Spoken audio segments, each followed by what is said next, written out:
Hi guys, welcome back to Staying Salty week something, week 3, season 2, week 3. Sound good? Yeah?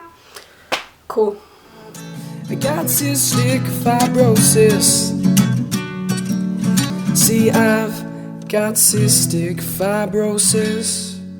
So this week's topic is a fun one, and by fun I mean complicated. It is dating with cystic fibrosis, and of course dating with cystic fibrosis is very applicable to dating with any chronic illness, just dating in general too. I mean, relationships are complicated for everyone. Now, just to give you guys a little bit of a backstory, I am basically a relationship kind of person. I am usually more comfortable when I'm in a relationship, like a more long-term one with someone that I know really well, than I am when I'm alone. I have gone through a period of finding out what it means to be independent and becoming my own kind of woman over the past few months, so I think that will be less of an issue in relationships going forward.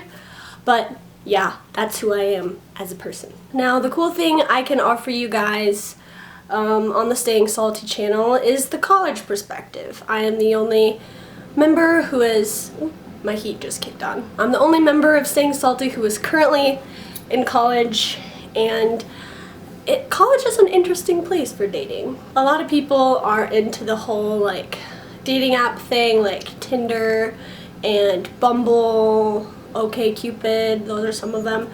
I had one for like 3 days once, but it's not really my thing. But if it is your thing, that is totally cool.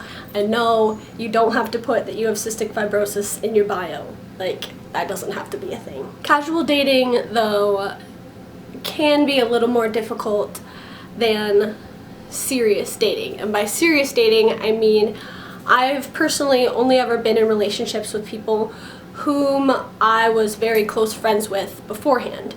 So they already knew about my cystic fibrosis, and when I say that they knew about it, they knew that I had it, and they knew like a lot of things about the disease. So when we decided to be in a relationship together, or when we decided to start going on dates and stuff like that, I didn't have to decide why I was taking these pills with my lunch, so on and so forth. And those are the kind of things that you will run into if you casually date, because they're not gonna know what the heck is wrong with you when you start coughing, when you're taking all these pills, and if you snot on your shirt, they're gonna be like, that was gross, and you'll be like, I know, but I can't help it.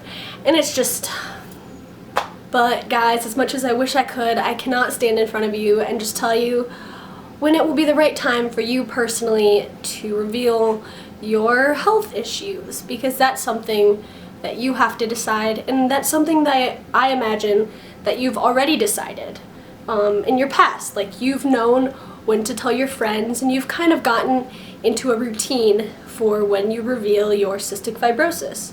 And you are also in charge of that when it comes to romantic relationships. If you're like me and you put your CF all over your social media and you shake someone's hand and you say, I have cystic fibrosis and also my name is Hannah Buck, like, that's what I do, and I think it makes dating a lot easier because you just come right out with it, and if that scares them off, then they weren't worth your time anyway, and if it doesn't scare them off, then you know earlier on that they're probably a pretty good person. Sorry guys, my camera died because I'm the worst YouTuber ever.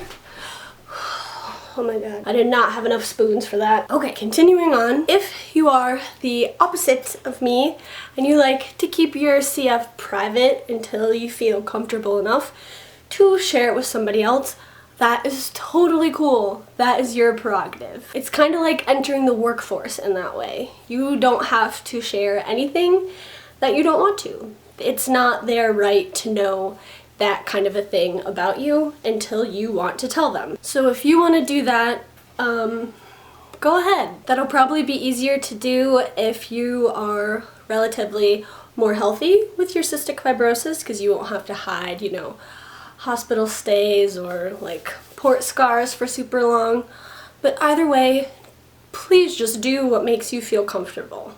That's the most important thing. And lastly, I just want to emphasize that being in a committed relationship, although not necessary at all for you to be healthy or happy, can make your life so much easier. I cannot tell you how happy it has made me to be with partners who knew that if I fell asleep before doing my IVs, like, they knew how to hook it up for me. Like, that is so cool. And being with someone who not only knows how to do that stuff or is willing to do that stuff, but wants to do that stuff, seems like love to me. So please, just whatever you do, do not give up. Love is out there for you, it's out there for me, it's out there for all of us, and we all deserve it just the same as people who are traditionally physically healthy. It'll be a little bit harder for us, maybe, to find people who are willing to stick it out through the tough stuff, but it's possible, and in the end,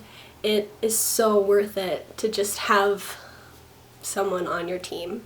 So I encourage you to stay positive, to keep trying, and to let CF define you as much or as little as you want it to when it comes to romance. That's all I got for you guys today. Pretty short, pretty sweet, but honestly, this stuff is up to you.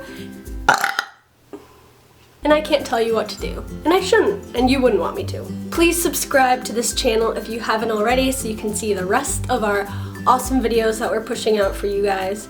And if you want to see more of me, you can subscribe to my channel. I will put it, oh, I messed this up last week, right here? I'll put it right here for you guys to click on. Yeah, okay. Love you very much, and Miranda will see you again on Monday. Peace.